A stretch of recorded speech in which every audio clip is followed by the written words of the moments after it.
Good Monday morning to you. Hope all is well. Join me, if you will, in the book of Proverbs, the third chapter. I like it this way. I like when we start a chapter on Monday. We'll be looking at a chapter that continues um, to stress the importance to the young man, to the children, to young people, to or not even really. I guess I should rephrase that to everyone, not just to young people, but to all of us as we grow, not to forget the teaching of our parents, and so we need to um, learn the lessons and then keep those up. Continue to be obedient as we continue in our life. And one of the things that is important here for us, I think, is as we go into this chapter, is to understand the meaning of obedience. Um, we often have the mindset that obedience is doing what we're told to do. But scripturally speaking, obedience is submission.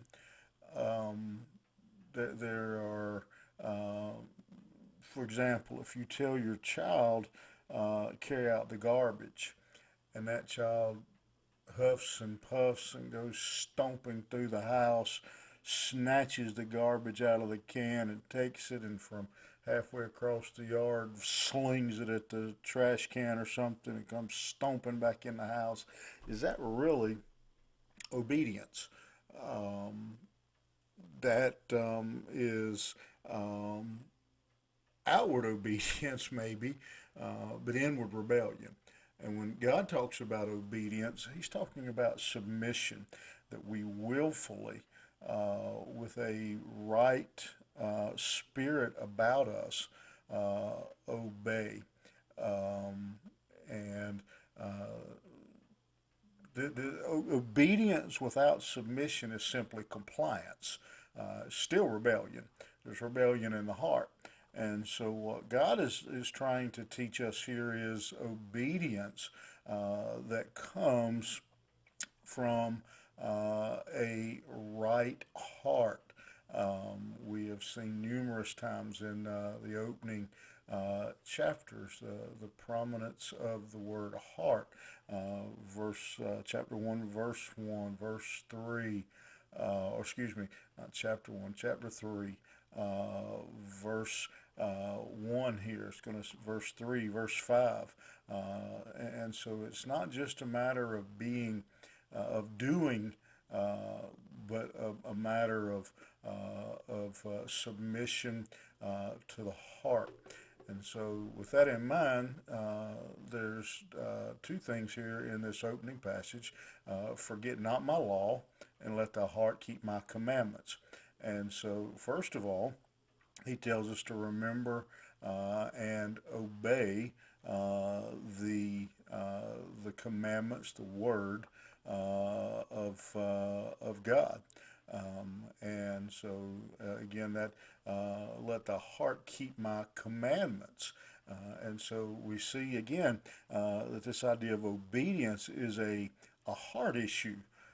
It's not a mind issue. We might a person may make up their mind to do what they're told, and the whole time, be complaining and just waiting for an opportunity to not do it any longer.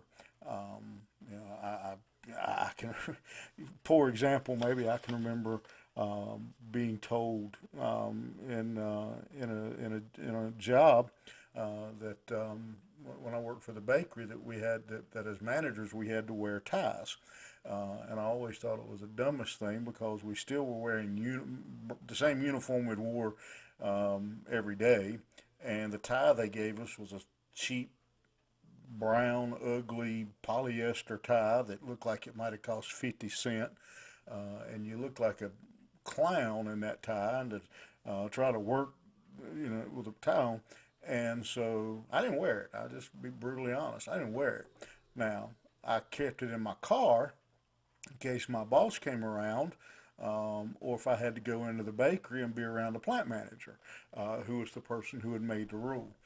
That's not obedience. That's just doing what I had to do to get by. Wasn't any heart change in me. I still didn't want to wear a tie to run a bread route.